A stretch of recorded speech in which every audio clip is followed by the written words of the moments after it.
Hello, it's Unpopular Front. For the left and loud, my name is Ben Udishin. How's everyone doing? I'm just fine. Thanks for asking. It is September the 14th. It's been a while, probably. You can probably see on the feed, but we're just going to keep going when we can. I moved. I went to Iceland. Ari took the bar. You're going to hear from Ari Robbins on this episode. It's been quite a time. But on this episode, we're going to focus on something that's going to last with us for, as I say in it, at least 30 years. The Supreme Court nomination of Brett Kavanaugh. Kava-NOPE. So I hope everyone here will enjoy this as we catch up and touch on a few other issues. And then get to why the Supreme Court should be abolished. If you like what you hear, you can go check us out at unpopularfront.com for the left and loud. And you can follow me on Twitter at Marxist Manny. Like the job and the guy. All right, I hope everyone enjoys our conversation about Kava-NOPE.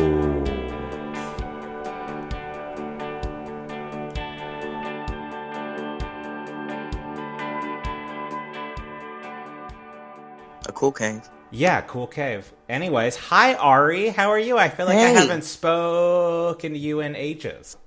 How are you doing? It's been a long time. How is it going? How is can I say what city you're in? You can say what city I'm in. How is Olympia, Washington? It's good. Yeah. It's cool. It's like coming home. Yeah, a little bit. Yeah. And yeah, it's a great little city. People like to talk a lot of shit about Olympia, but fuck those people, they're idiots. Why do people like to talk shit about Olympia thing? Because people are classist and they hate small towns. Yeah. And despite being the capital of Washington State, Olympia is rather small. Right. And it's in this like little corner of Washington State, which basically there's no other city of this size along the entire western quarter of Washington State. So the city accounts for a large population for that part of Washington State. And it's go on. But it's surrounded by a lot of rural communities, and so a lot of people like come to Olympia to work but live somewhere else. And there's a lot of people who are homeless who come here to live and use services, and who stay here and stay in the woods. Right. And people like hate homeless people because they're evil. Almost as much as people who hate people who live in the woods. Both of those together. Yeah, they hate the people. Yeah. They hate the like people who like guns and live in the woods. Yeah, like when people talk about intersectionality, they talk about like interlocking oppressions. Like that is that's an intersection. Being homeless and living in and having guns. God. And having a gun. In Washington State, you're basically a criminal. If they have a gun, I've actually heard that Washington State has really accommodating gun policies for people who are using guns to hunt. That makes a lot. Yeah. I can. Yeah, the gun people actually really like Washington. Oh, yeah. Well, then we have to hate it, right? You can. Yeah, I know. That's one of your controversial takes, right? That's definitely one of my hottest takes. Like, that is definitely a place where you sort of maybe stray from a bit of the sort of mainstream lib orthodoxy, Even lefties hate guns. I know. Lefties shouldn't hate guns. They By shouldn't. the way, if anyone needs to hate guns less, it's probably lefties. Not that we need to use them, but I wish they were not useful. They were not useful. No. But they will be. Also, like, if you think about it, like, in America, like, what was the last time that, like, a socialist really effective used weapons? It was when the Black Panthers, like, brought weapons to the state capital. Of course, the main progress that it was it basically just had them heighten gun control laws. But, you know. Yeah. Well, that's and still progress, then, you know, the Black Panthers got overrun by like informants and were turned into contemporary gangs. Right, yeah. So, COINTELPRO. Oopsies. Whoops. But yeah, like, I don't think people really think about how tighter gun control, like what that actually means is more gun laws, which is actually just like criminalizing people who have guns. Right. Take it the next step, criminalizing people of color. Like, that's what gun control means. Well, right. Like, if you think about how we use laws, which is great because we're going to be talking a lot about law today, how we use laws, right, is it's selectively enforced just because, like, we don't have, like, unlimited resources. It's not like time. You break a law and like a little ding ding ding pops up the top of your head. I mean, maybe in a few years, maybe they'll that's going to be streamline the criminalization process. Yeah, exactly. Like, after Amazon buys the post office, you know, to get your mail delivered, you have to wear a thing that then will tell you. Amazon buys the post office. Maybe then I'll get all my packages on time. Right, yeah, and I won't have to wait in line and watch some government bureaucrats just shuffling papers in the back. What are they doing back there? Amen. Yeah, I love the post office. Don't shit on them. I dare you. Bring me my mail. There are, like, few things I love more than I love of, like, government workers. I love firefighters, postal workers. Firefighters are perfect. Teachers get enough. Like, they don't get enough. Everybody's of like, anything I love else. teachers. They should get paid more. Do you know in Bellevue they make $120,000 a year? Some of them. Really? Yeah, because the contracts. But you have to teach those terrible. The Bellevue children? I feel like they have to be terrible. At least they're medicated. That's right. Very medicated children. All these kids sitting around playing Fortnite instead of listening to your lecture about the American Revolution. Maybe. Or just the 25th unit on slavery. Yeah, right. They're not that lib. I don't know. When I was growing up, I was like, how many times are we going to, like, look at pictures of, like, black people in completely inhumane conditions? Well, you know, the thing about that is I feel like they tell you so much of it in, like, American history and world history classes in American public schools is they just talk about how terrible slavery was. Yeah. But they don't actually talk about why it existed, how it existed. Right. Like, totally true. Like even really like what people would do to sort of keep people in slavery. They would just. It's not true, Ben. Here's what happened. I'll tell you what happened. Okay, tell me what happened. Black people appeared in the United States, and then Southerners tried to torture them. Right. And then Northerners went and liberated them. Yes. And then everything was fine, and that's the story of slavery. But but the torture that the Southerners subjected the slaves to, it was really disturbing, and we need to review it in great detail because we need to know how bad Southerners are, and how easily dominated black people were. Right? How weak, like how Kanye said, slavery. Kind of sounds like a choice to me. Kanye's got a just one of his few, fathomable hot takes. Yeah, I don't know. I mean, I realize that's a dated reference because it only happened like 2 months. So yeah, I feel like I'm always old hat. I don't know. Like getting on Twitter, I'm just like, oh my god, like I can't keep up anymore. The kids I'm with don't sleep enough anymore for me to follow Twitter.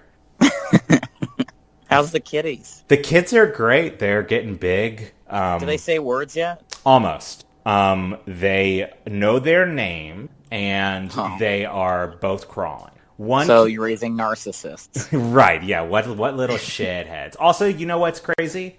I always feed them. They never feed me. What's that? Why don't they ever push the estrol? Suppression. They're taking advantage of your labor.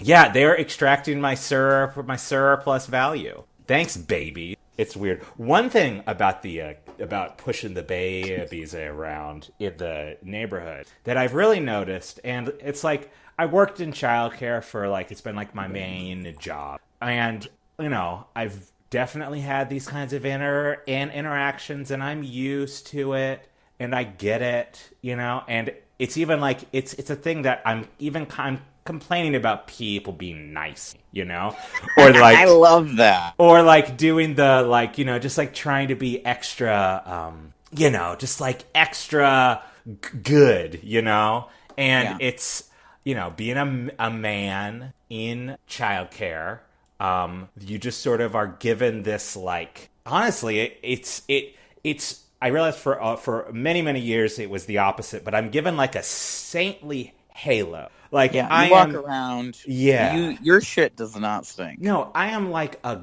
god. Yeah. Like everyone will get out of my way.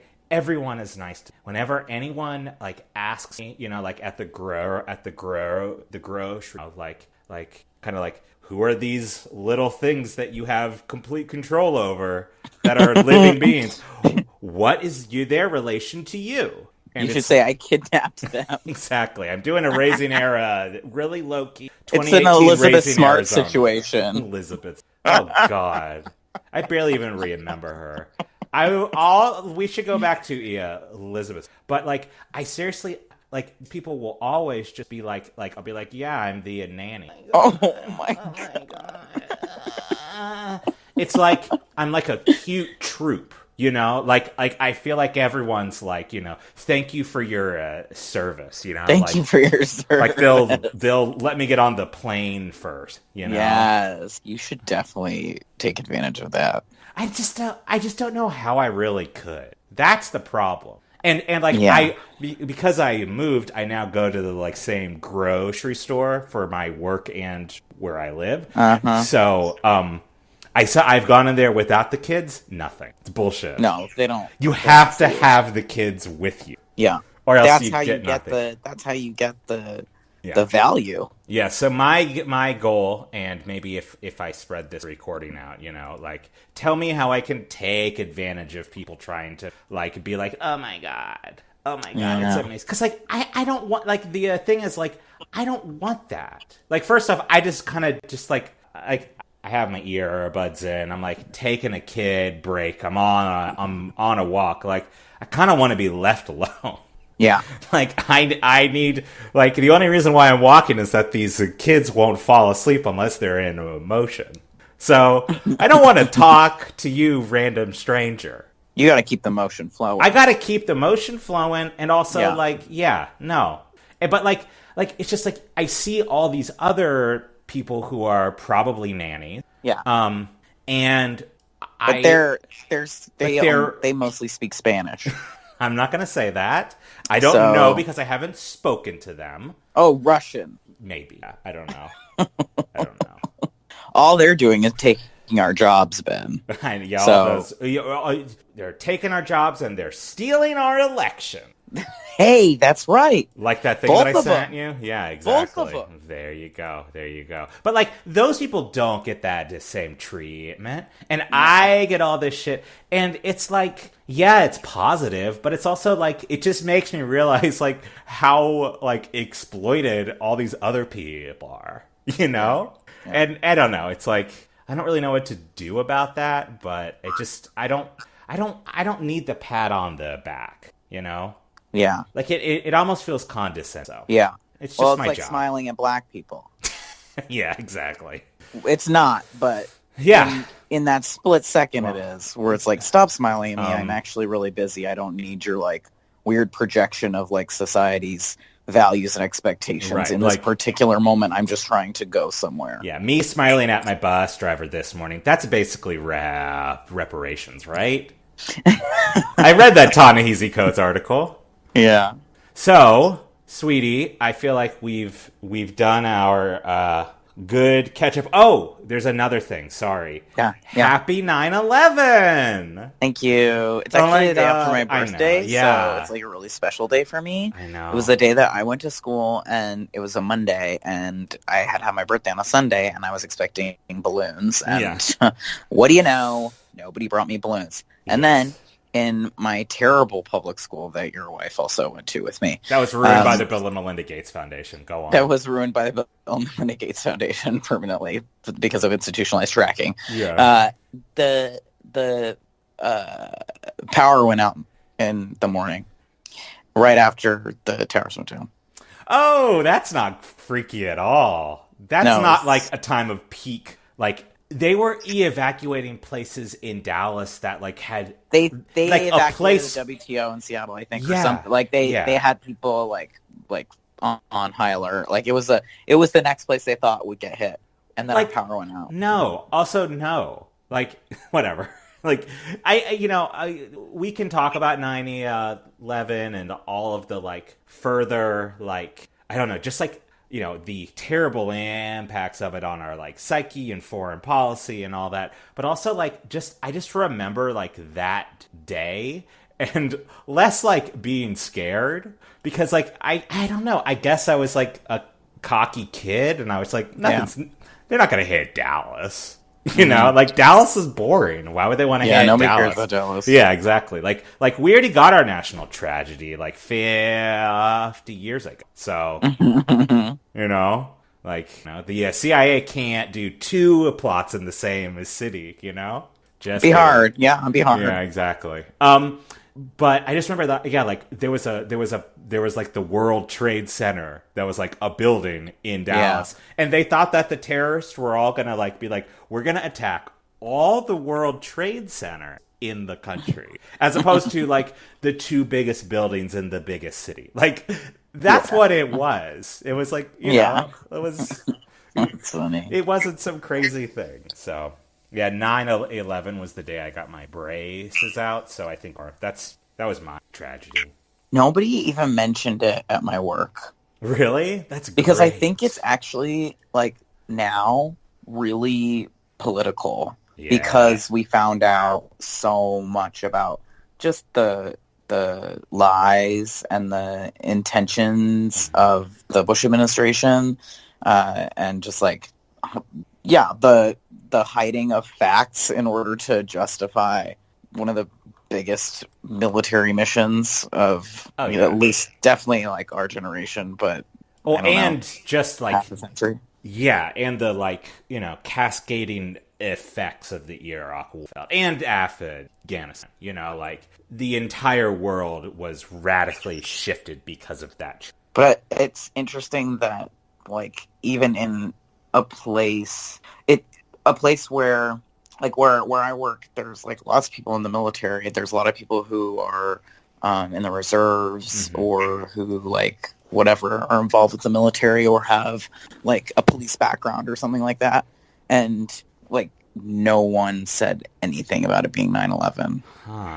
And I think it's because it's actually like not even, at least here, it's not about it's not about patriotism anymore. Oh God, no. Which it was, because patriotism is totally cool.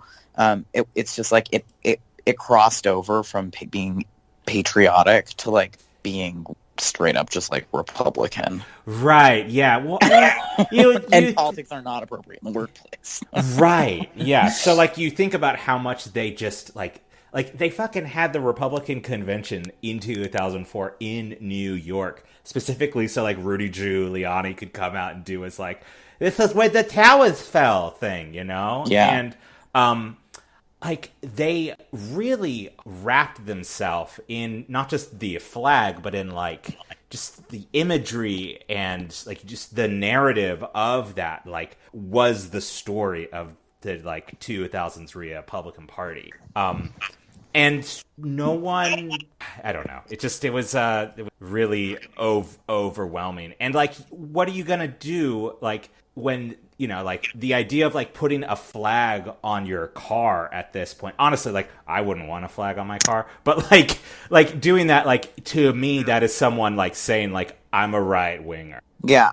You know, like, which is why, like, when there was like about a month ago when they had the big Patriot Prayer rally thing in Portland, and there was like a like liberal guy who went to it to like basically to like be like on the sidelines for Antifa and just all the people who were like countering this like far right protest. And there was like a lib guy who brought an American flag, and apparently some like rabid Antifas like punched him and stole his flag. They like strung him up and burned him in the flag. Exactly. They did a human sacrifice, which is kind of a beautiful like metaphor for what the left is, because like this guy's like a Bernie Sanders delegate.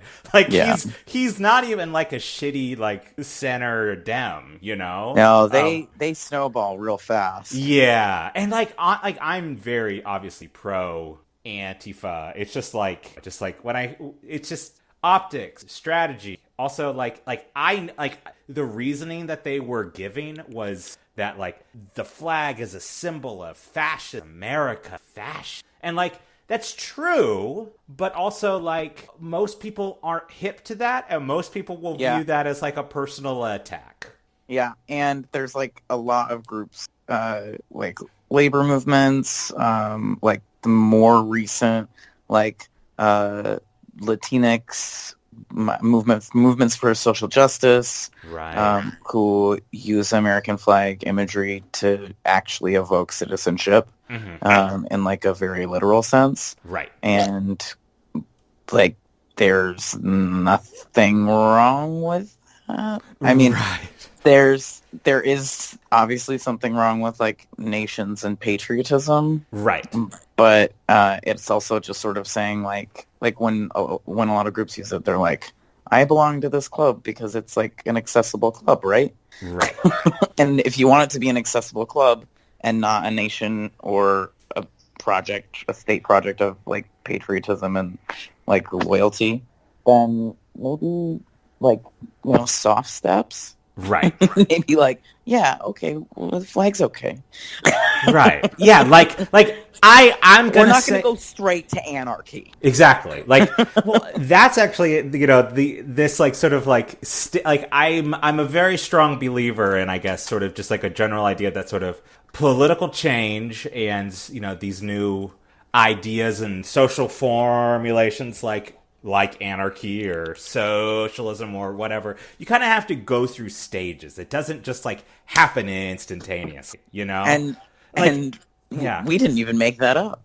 No, I know. That's a fact. That's a fact. Like I'm a political science fact. I know. Like, I definitely see like a sort of thing for like the most sort of far left, and like it's like people whose like political worldview and ideology I basically like I think capital evil. I think that like America is built on like lies and, you know, the, you know, abuse of indigenous people and slave labor and all these terrible, you know, like I'm right there with you, but also like let's not like beat up the social democrat guy. Yeah. Like maybe we're gonna have to go through social democracy to get to full communism. Here's the other thing is like that's okay. People get hella communist about their anarchism. I'm gonna say that. That's a hot take. Oh. People get like they're like, yeah, rah, like radical politics. Like everyone must have the same view. No, well, what? Like that's very like, dogmatic. No, like it's not even dogmatic. It's like if you want to be a Maoist, like I mean, it's just so like counter to actually like anarchism and most socialism, which like you're going for the tankies. Do you know about the tankies? Maybe you've told me about them before. I'm sure I've mentioned them. They're the people who this is sort of, I mean, I think they might be similar people. I feel like the tankies are a lot younger. It's a very online thing. But it's also like a lot of people who are like, I don't think these people are as crazy as your like crazy online tank. And like I know some people view that as a slur, but it's like people who are in like PSL maybe, and they describe themselves as like a third world Marxist Leninist. So they're like a Maoist, you know, like that is how they describe them, and it's very doctrinaire, and it's very like they love to shit on anarchists, but they also it's just like authoritarian, and like creepy, and like I don't know, usually lacks perspective, and like these days, anyways, and just I don't know. Like Mao had perspective, you know, like Chairman Mao's an interesting character, and like, there's a lot to learn from that era, but like also like a thing that I've noticed with the like people self-describe as Leninist, they use the language of like this is science, like it's the only proven method to make this happen, you know, and that's how they act, and I think it's almost like evangelical like movements where it's like you have to get everybody to believe that Jesus is like exactly like this, and that like you're going to be saved if you like say like this, and if you don't do that, like nobody's good, like we're all fucked. So like everybody has to believe the exact same thing. And I've just never seen a successful social movement like that's the opposite of a coalition. So like I don't really understand what the point is. Like that I mean that I don't know a ton about like, you know, the Chinese Revolution, but like the social conditions of that are very, very different than the social conditions of now, especially in a place like the U.S. because of like the power of capital and the fact that like super different. We don't have the like power of like a peasantry, you know, like we don't have the ability to say fuck it, we're just not going to work these. Well, and I was talking to somebody this weekend. It's like even the working class, which we do have a working class, even our working class, they don't believe that they're working class. Right. So I don't know how you get them all on board. Right. Well, honestly, same way as the Red Army. Maybe if they don't even believe the myth of capitalism, and that's what you're saying is that like we live in a different context now, right? Where, and I think that means that in part what we're saying is then you have to be a little bit more flexible in who you're going to permit to who you're going to work with, and don't tackle the Bernie Sanders guy who happens to have an American flag. Like that is like on the list of things that you need to be worried about. That is like not even on it. Right, like while there are literal like fascist Nazis frog marching like next to Voodoo Donuts. Honestly, they're too scared to talk to the Nazis. Yeah, that's true. Well, it seems like they're too scared to talk to the Social Democrat because they fucking punched him in the face. Yeah. Yeah. Well, he's probably a Bernie bro, and he probably deserved it. I know, but like, aren't Antifa also Bernie bros? I don't know. I don't really understand it. I don't really know what a Bernie bro is. Like, I thought I did. And it doesn't exist anymore. Like it existed when he was running, when there was like a campaign to bro out for him. You know, like at this point, it's just you're a socialist or like a leftist. And you're also like a dude. I think that's it. Yeah, I don't get it. I don't really get it either. But I think the big thing we need to talk about, and we've been talking about this for a while through text messages, and it is a thing that is literally going to be with us for at least 30 years. Oh, that's at least. The John McCain's death. Yes. That fucking funeral. That's a good joke. That funeral felt like it was going that long. Oh my God. Me and the wife watched some of Meghan McCain's speech, and I literally not watch it without laughing. And I feel so bad about it, but for some reason, I just help it. I don't know why. Like, I don't know. It was just a lot. Maybe it's just because that like clip of her freaking out about socialism on The View was just so glorious. So it was just so good just to watch her freak out about that money. Which, I mean, good thing that Daddy died before President Bernie or whatever, whenever we bring back the income tax in like 2047, to, keep some of that money. But we're actually talking about good old Supreme Court Justice. I mean, he's going to be Brett Kavanaugh. Nominee Kavanaugh? Judge Kavanaugh. When I first heard about the Supreme Court, the first thing I thought of, when I first learned about it, looking at these law books, because that's how I learned to read. My father just gave me law books, and I sat on the floor. It's a weird way to go. That's just how you do it in the pack of lawyers. And I just always thought, like, when is there going to be a Chief Justice Brett? When is there going to be a Chief Justice? I don't know. It's just like, Kenzie. Chief Justice Brittany. Chief Justice Jody. Jody, yeah. With a Y, not an I. Because nobody trusts Jody with an I. And that's right, Jody. I said it. No. I'm saying it. I'm right here. You hear me, Jody. Do you know some Jody that's like jerk? I know Jody with an I, and she knows exactly who she is. Okay, then. She has adult braces. Stuff. But so we're talking about Brett Kavanaugh. Yeah, I keep on pushing it back. Sorry, go on. Yes, Brett Kavanaugh. You're being sucked in by me and my tangents. No, I don't know. I had a few things planned out, so I'm partially responsible. Well, so the Kavanaugh stuff is interesting and good. Yeah. I think that are they like actually gonna do the thing tomorrow?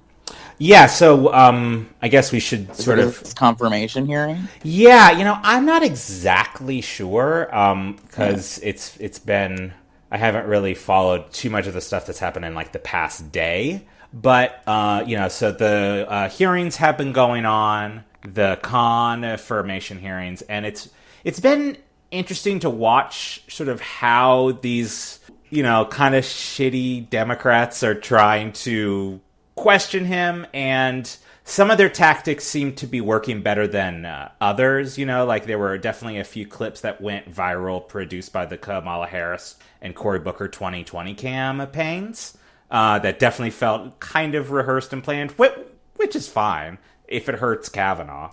But, so like some of those questionings were good, but you seem to sort of think that maybe going for sort of more of the process and procedural stuff is just kind of a waste of time. So I have 6 things to say about this. All right. First, they started with these fucking documents so number 1 is the documents. Right. About Kavanaugh as White House staff secretary, writing about, what did he write? What did they think he did? I think they thought he wrote some stuff sort of during the torture stuff. Yeah, some torture stuff and some stuff about that he was on the Ken Starr's investigation into Bill Clinton in the 90s too. Yeah. I mean, this is just what happens if you're one of these conservative legal hacks. Who fucking cares? Yeah, it definitely. That's interesting. So because I actually at first my gut instinct was I guess that's good. It's something. It's like they say it's 4,000 documents. It's hundreds of thousands of documents. Right. And if you went and found a paper trail for every one of these fucking insider white guys who gets nominated for something, I mean, right. You know how many federal judges they confirm? They confirm a lot of federal judges. Yeah. There's a lot of dudes with a lot of creepy shit in their closets. Right. And that is... I mean, just to be a member of the Federalist Society. Exactly. Just to be a fucking judge. Right. Yes, we all get it. He's probably a shady character, and morally, the left does not agree with him. Right. And we're not going to agree with his documents. So that's thing number 1. The documents are just such a bunch of bullshit because the only reason why they wanted to bring them up so that they could say that they weren't being produced. Of course they're not going to produce them. There's something in them. Right. And so, of course, they're still going to vote. They're not going to produce them. They're going to produce them really late. They're going to play like how they do at law firms, where you give them discovery the night before the deposition, and everybody's just like panics and has to read them all night, and you hope they miss something, and they don't. They catch it, but then it doesn't actually matter in the end. Like, because it's just a game. It's just a process game. They're lawyers trying to like do lawyer shit, and this is not like, yes, it's the Supreme Court, but that's not really the important. Like, this is really not what we need right now. Yeah, well, and also like this is a political thing. This is one of those things where it's like, yeah, it's that process shit, because like politics is about power.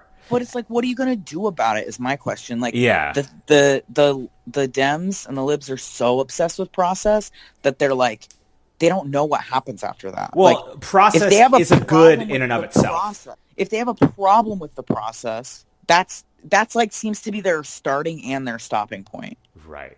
They're like, there's a problem with the process. Teacher, someone's breaking the rules. But they don't even have a teacher right now. Yeah, exactly. So like nobody cares. Right. And that's my first thing. Yeah. My second thing is this obsession with fucking optics. Yeah. And the second thing is actually the optics in the handshake.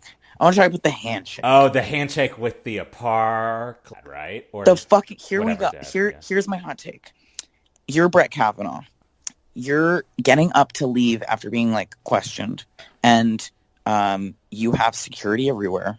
You have a security guard like sort of moving quickly towards you. There's security all around. Everybody, you've been like briefed. You've been like briefed for security like every day you've gone to work for the past 15 years. Right. And you've been extra briefed on security for this, like the confirmation hearings. And some fucking dude like lunges towards you with his hand like he's extending his hand to you. Yeah. And then he says something really fast about his kid who's dead. Right. I mean, who fucking cares if you shake his hand or not? Yeah. You're not thinking about what he said. Right. So let's pretend it even matters what he said. Let's say it's really disrespectful not to shake the hand of some fucking guy whose kid died. Right. Let's pretend that's even a problem, which I would say I don't actually think that's a problem. I don't actually care. We all know that like guns are super political right now. Parkland is a super like fucking blue-red political like point right now of contention. Like you want him to authorize that like Parkland is sad. Right. Yeah. Like, and though, like, I can hear the kind of liberious response of, but like, couldn't he just be a decent person? And what I realized when I was thinking about like someone saying that, it's like, why does that matter? What does that mean if he's not a decent person? It matters because that's all that the fucking moderate, like legal, like all the like legal thinkers, even the ones who are like left in their politics are like, you know what, Kavanaugh's a really nice guy. Right. He's so good in a carpool. He's a pretty traditional jurist. And yeah, like 1870 kind of traditional. Well, and like, yeah, I guess so. But my point is more like, who cares? Like, these aren't actually like important things to me. Like, I don't care if he's nice. I don't care if he thinks what he's doing is correct. Like, that is sort of just like this objective, processy, like moderate, like this isn't getting us anywhere. Right. And it's just getting us to a world where everyone can agree to disagree. Right. Well, that is not revolutionary it's not liberatory. No. And like the Supreme Court isn't revolutionary. Right. So you're not, like it's just not like, and I would say the whole like federal courts just not revolutionary, just like the opposite. Yeah, the exact. It's opposite. Basically just like it's a ball of lawyers designed to like protect property. Exactly, and the idea that we're gonna get somebody on there who's gonna like free all, like, who's gonna like give everyone like free abortions. Yeah. It's like, it's just not, it's not gonna happen. Yeah, I mean, the Supreme Court as like an institution is such a structural barrier to a change. And liberals were basically, I mean, my theory was just kind of lulled to sleep because of like the big decisions of the Warren Court, basically, right? Like, I basically, like, they heard about, Brown v. Board and Roe v. Wade, and then it's like, okay, I guess we're fine. It's gonna stay that way forever, right? And they just sort of, maybe they, like, people in the mainstream never really cared, but like, the thing that the conservative movement did with the court that like liberals and leftists never really did was they said, like, they made it about like an organizing principle as like, this is like core to our entire project. What liberals do is it's like an institution that like we need to worship, like all that kind of West Wing shit. And then it's like, and also these issues. It's not like a part of our political project of how we're going to gain power and how it sort of, keeps our coalition together, if that makes, because like all of these right-wing justices, like, they're helping like the core base of the conservative movement, which is money, which is capital holders, right? So yeah, they've been doing that for a really long time, actually, without Kavanaugh. So right, yeah. So he's another shitty dude. Well, and here's the thing: is like, everybody is really, and this happened, I think, to an extent when Gorsuch was being confirmed. Is like, there's the left tries to mobilize through these like really important social issues that. Like access to abortion. And I don't know if it really works, because to me it's like, well, half the abortion decisions are not that good. Right, I've heard this. Are actually like not that good. Like, what we're working with right now is not very good. Yeah. And a lot of it is up to the states to basically, like, a lot of the states have been doing this for a while, where they just pass fucking legislation that is unconstitutional on purpose, right? And then all the abortion clinics have to close because they have to follow the state law. While if the law isn't stayed, because it's blatantly unconstitutional, then the abortion clinics just have to shut down, and they do, and that's what's happened. And so any state that doesn't want abortion clinics, I'm pretty much going to say they don't have abortion clinics, or they have one. Right. They kind of want to do the death by 1,000 cuts. They strategy. have done death by 1,000 cuts, and so states that want abortion clinics within the constitutional doctrine will be able to have them, right? Or will not be forced to criminalize abortion, right?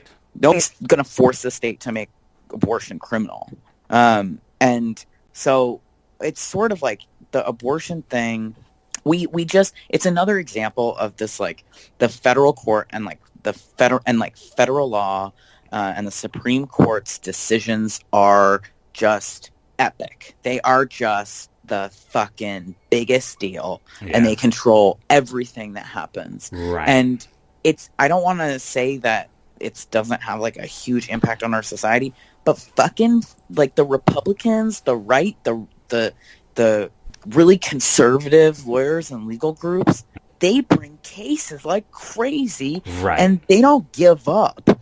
And they've turned it around like 180. They have so much resources to put towards doing these, like, setting up these cases. Like, they'll go fishing for people who they can have do a suit. Like, that's what they did with that girl at UT with the you say affirmative and action. you say resources. That was one rich guy. Right. Exactly. So actually, they like mobilize, they move, and for the left, it's sort of just like their strategy for so long has been, and not the left, but like libs, has been to like point at a problem and yell and be like, somebody, we need to do something about this. And then they use that to like only to leverage like people to like vote for Democrats, which is just like not like the way that the right has been really effective bringing lawsuits, and like it's not like that's off limits to the left. Yeah. Well, like the left just like doesn't know how to get crazy. Right. Well, that's a thing about liberals in America for our life. I mean, maybe this is just like, I've been wondering, like, is this just sort of, this is a core tenet of liberalism, and what you do is you just get someone to become a socialist or whatever, is like this obsession with the process and the institutions and the respect, and it's totally that, because also what they want to, like, a lot of times, a lot of the, like, I mean, I don't know how they do it because I don't know about this stuff. It's over my head. But, you know, there's a lot of, like liberal legal organizations that, like ACLU, whatever, Southern Poverty Law Center, that do, like, they run amazing cases, especially the local stuff that they run. Yeah, totally. But they coordinate everything, and it is hard. Like, they coordinate with with each other. Oh, yeah. And they tip their hats at one another, and they dance around one another, and you have a case like that, okay, we won't run our case. But the fucking Fisher guy didn't do that. No, he was just like, I'm gonna fucking do this shit. Exactly, because they're crazy. Well, also, they have, you know, it's one person, as you said, right? So they don't have to go through the endless meetings, right? And the different groups, and sort of making sure you have, like, a representative buy-in from everyone, which is like really important, but like it doesn't actually match right now. But also, and it doesn't match for everything. That's like, that is that liberal penchant towards process being sort of your act of politics, of like, we're going to make the process more, we're going to revolutionize the process versus revolutionize like what we're working with, and like society, for lack of a better. I hate society. I just feel like I'm about to go, we live in a society, man. I mean, obviously there's a lot of independent, like, radical lawyers who are doing like really cool work. I just want us to have a collective sense, like, in the mainstream, that this is not the end of the world. That if the Supreme Court renders a decision that we don't like, then we can think our way to a good challenge. Right. And like, I think that the right knows that I don't ever hear them like be even disappointed. No, they're just like, all right, we're going to have to try again. Wins. Yeah, when the left wins something, they're like, oh yeah, we knew that was going to happen. In fact, that's what we wanted. Yeah, exactly. Like, that's their attitude, you know? And I do think that, like, it'd be nice if we could see that a little bit more on the left, instead of the, like, it's actually a little bit of, like, fear-mongering. Yeah. It's like, I can see that. I mean, it's like, you're going to get your abortions taken away if this guy gets anything. You better go vote for a Democrat. Right. And it's like, what? Right. That's actually not related. Right.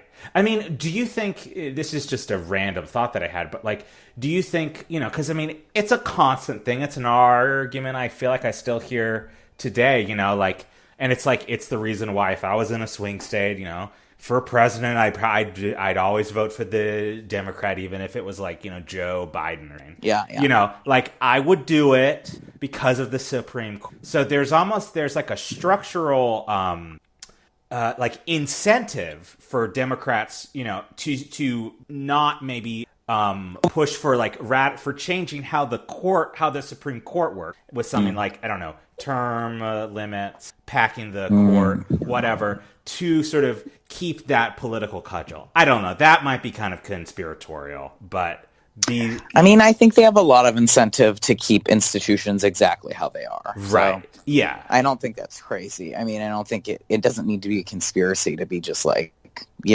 Right. They're so independent. and they all just like want power. Yeah, exactly. So, okay, we're gonna move on to my third thing. Of course, yeah. The Kamala Harris. What do you think about her? What do you think about that moment? I think she's a crazy idiot. I love it. Oh man, great. Okay. I think that it was like I watched it because I follow like Patricia Arquette's Twitter. Oh man. And that's a rough one. That's a dem. If you want to see a lib just like flying their lib flag. Oh my god. Flag high. Celebrities love to do that. Yeah. So she posted like the video about Kamala asking about. Did she do a little bit of like AAE talk in it? I noticed a lot of white people like doing like African American stuff, like dialect, for lack of a better term. You know, what? like, oh yeah, being like, Kamala just dropped some hot tea, you know, or whatever. Oh, totally. You know what I'm talking about. That's so good. You know what I'm talking about. Yeah. I didn't notice if she did that, but I would not be surprised. And I'll look for that now that you mentioned that. Yeah, go on. But anyways, yeah, I mean, she was asking about the law firm. Kasowitz or whatever, right? That's the one. It's Kasowitz, Benson, Torres. It's like a huge law firm in D.C. And when I was watching it, I was like waiting for the boom gotcha moment, and like just nothing happened. Right. It was like really weird. Anyone who was paying close attention could see that she was like just being kind of mean. She was kind of bullying him. There was just like not a question that could be answered. Yeah, it was like just again. It's like the Parkland thing where I'm like, this actually doesn't look that bad. I'm like, he actually didn't do anything wrong here. He does a lot wrong when it comes to his decisions as a federal judge and just being part of like this like federalist like movement of like let's rewind everything back and let's read the Bill of Rights like exactly how they're written, meaning let's only protect like a pancake. But like does that pancake have any brown in it? I don't know. It's only black pancakes are protected. Oh yeah. But like it was again this thing of like, oh, we're gonna get you, and then just like nothing. It's just like it was so impotent and weird, and it made me feel really embarrassed for all Democrats. I was like, what are you asking? You're asking a federal judge if he has ever talked about the Mueller investigation. Yeah.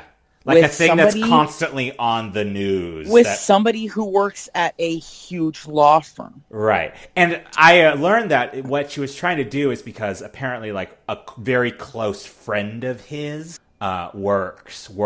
So I think they were trying to get it, like, to get him on some like perjury thing or some... But what I'm realizing is Kamala Harris was trying to do that fucking old John Stewart thing where you would like get up, you would have like a clip of a politician saying one thing and then you'd have a clip of them saying a different thing and oh my god, we won, right? Right. It's like hypocrisy. You are a hypocrite. Like, but perjury doesn't actually matter in this context really at all because like if he wouldn't perjure himself, first of all. No. He's like obviously not a stupid dumb idiot. Maybe Gorsuch would have, but this guy won't. Yeah. And he was developed in a lab by the Federalist Society. He's a Federalist lab rat. Yeah. And Kamala Harris should have like tried to like she should have asked him about what he did in the Federalist Society or some of that shit. You know, but like she's too afraid. The Dems are too afraid because they're all friends with the people who are also in the Federalist. Totally. I think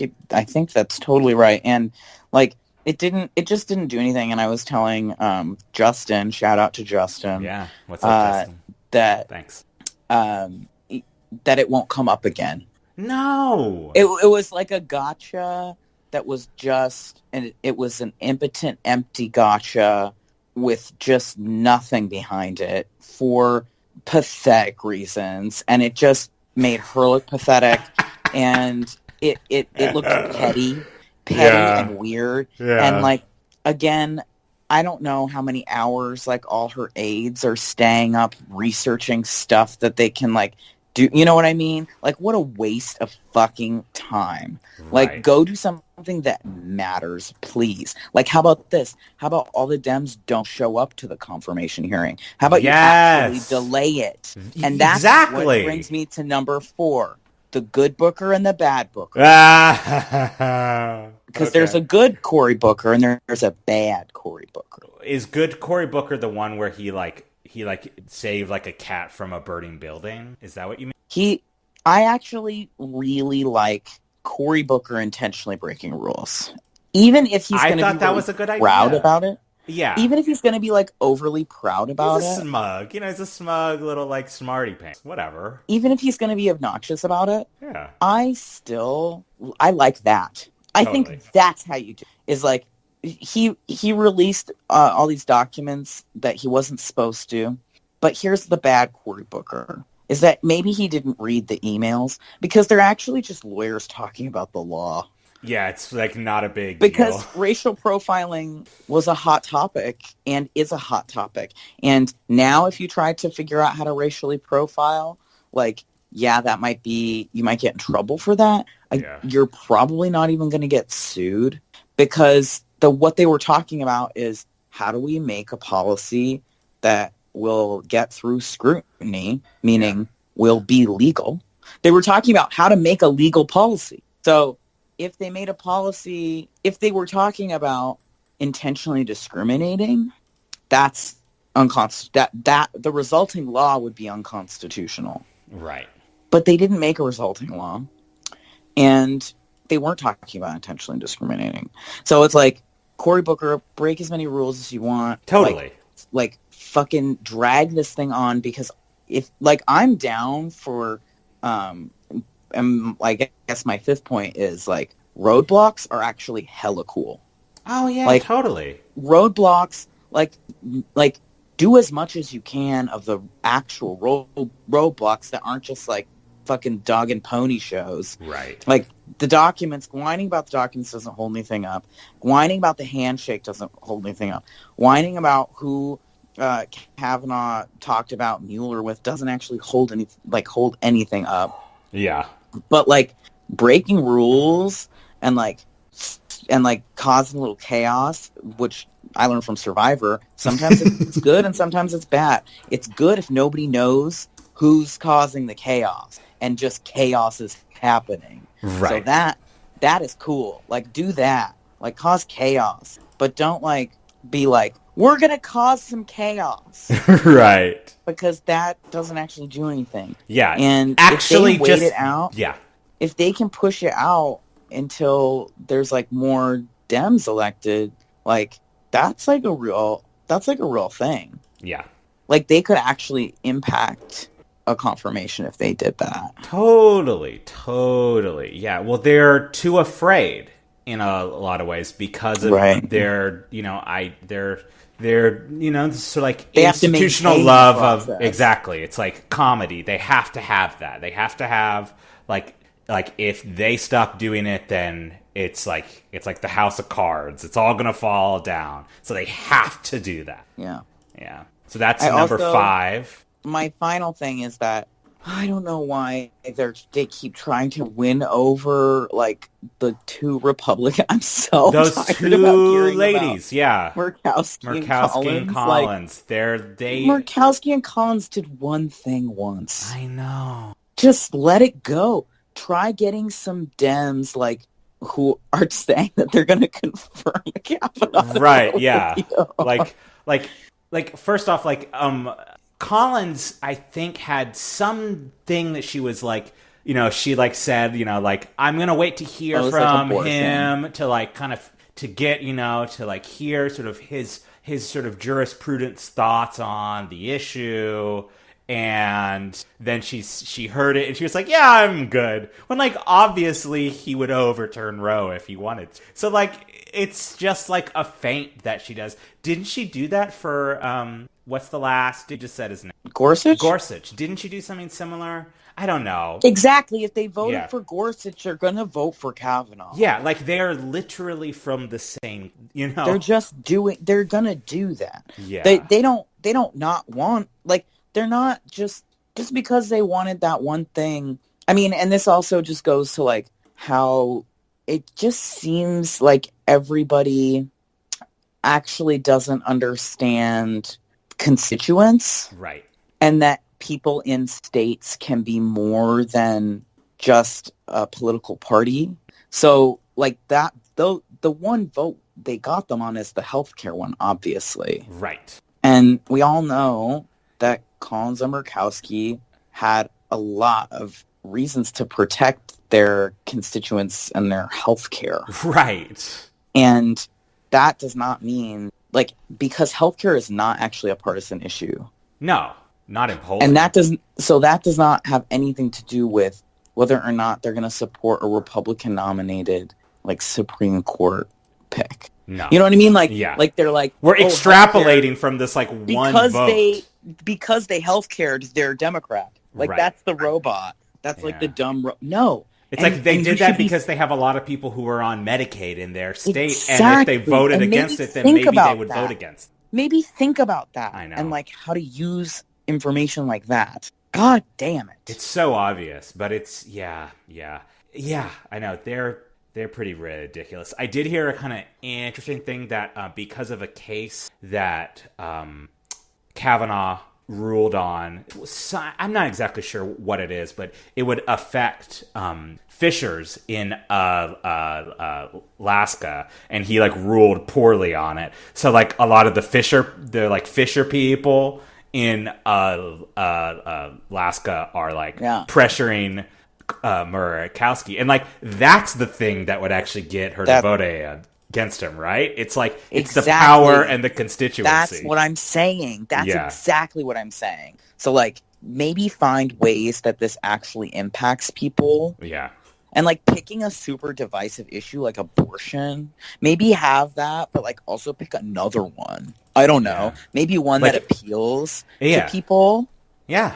Who, like, aren't just, like, lefties. Right. Well, I mean, partially it's because there's no project that liberals are really working towards besides getting rid of Trump. And we can't we can't do anything about the court because we're just, like, on principle opposed to the institution. I mean, kind of. So we have to let them do it. I know. And they're not doing it. I know. Do you think that they should institute term limit? Me, that seems the most obvious thing, but I don't know. I'm really hesitant always to say anything about what I think should happen, just because I think there's so many people who really studied it and thought about it a lot. Yeah. And, like, have really considered all the angles and, like, what could happen. Mm-hmm. And I just haven't read a lot of that stuff. Yeah. I don't know. But yeah, I have no idea. I guess, like, term limits, I don't know why they do the lifetime tenure. I'm sure somebody could tell me, but probably has something to do with them not being influenced. Right. And, like, if they had term limits, like, I don't know, maybe you'd have people, like, running for political office afterwards. Right. I do think something needs to be done about the disproportionate, like, nominations. Oh, yeah. Which is not something I hear anybody talk about. But, like, I know people talk about it, but they don't talk about doing anything about it. I mean, I think you should get, like... the disproportionate, like, for presidents, for the Supreme Court? Because of the timing of people's deaths and stepping down. That's why that's the problem that I feel like term limits would solve. It might cause other problems, but... Yeah. I think that it should be, like, a little bit more in line with the political parties that are actually president. Yeah. No, it's a very strange institution. I understand why it exists, but it just feels like just such an impediment to progress, and I don't know. I feel like for the rest of my life, the Supreme Court is going to be the enemy, not an ally. Like, it's what we're working against, not really with. Yeah. And I guess it's kind of a bummer. Anyways, I say tear it down. Yeah. I think, like, the Supreme Court is, for some reason, I often think about it as the courts in general as separate from, capitalism. Right. And because there are a lot of decisions that happen that appear to expand or protect social rights and communities, and be completely outside of having anything to do with capitalism, and actually are just about justice. But our concept of justice is so and like where laws come from, like why they exist and who gets to make them, like that all has to do with capitalism. Right. And like ultimately the courts just enforce ownership. Yeah. First, it's property is tantamount. So if somebody else's liberty doesn't get in the way of property, you might have a chance. But if property is in danger from what if being privately owned, what if the property, the court will enforce it. What if the property, let's say, breaks off their chains and runs away? What do you do then? What did the court do then? You probably get it back. Yeah, exactly. What if his name was like Scott Scared? Scott Terrified? Sorry, that's a terrible dread. Scott J. Anyways. Scott Terrified? Yeah. Scott Spooked. Ooh. Spooky Scott. Are you good on Kavanaugh? I mean, yeah, that was all I wanted to say. It's good. Was just like, I thought that everybody was losing their mind when they started doing the handshake stuff and the Kamala Harris stuff. Your take on the Kamala Harris stuff actually really helps, because I didn't really get what the big deal was. It's not a big deal, because it's just like everybody being like, oh shit, and you're like, man. It's like high school when there was a fight and nothing actually happened, but everybody was like really excited about it. Right. Yeah. I mean, it was basically like a rap battle. And I'm not saying that. Anyways. I would say it would be like a rap battle because she's black. Oh, okay. Fair enough. I was actually going to say that the reason why you were so critical is you have a thing against Tamil, the Tamil. I have a lot of feelings about. You really hate those. And Justin can vouch for this. Specifically. Actually, I told him that Indian and Pakistani people are one of the only, like I guess those are both nationalities. Yeah. Those are two nationalities that I really don't have any feelings towards one way or the other. You're just sort of like, cool. What's up? That's a nationality. Like it doesn't really ping my racism. I don't say the N-word in my head. Well, that's good. Nor do I sort of slightly subconsciously think that they're smarter, better at math than I am. I see, yeah. So maybe it's sort of just right in the because middle. At the age wherever we are, where we get all of our racist stereotypes put into our head as children, there just weren't any big stereotypes about South Asian people that your parents put in your head. So I mean, I watched The Simpsons. I know. Oh my God. Well, but believe me, that Hari Kondabolu guy, man, he hates Apu. He hates him. He wants to. He's the worst. I don't know. It's fine. I don't know. I was thinking about that today, but maybe we'll have a different discussion about that. But I did want to leave you with one story. It's a random story. It's my favorite story of the month. It was August 15th, 2018. I might have sent this. Millennial couple bikes near ISIS territory, thinking I love that. humans are kind, that story. And gets killed. I'm going to ask you this. Love that story.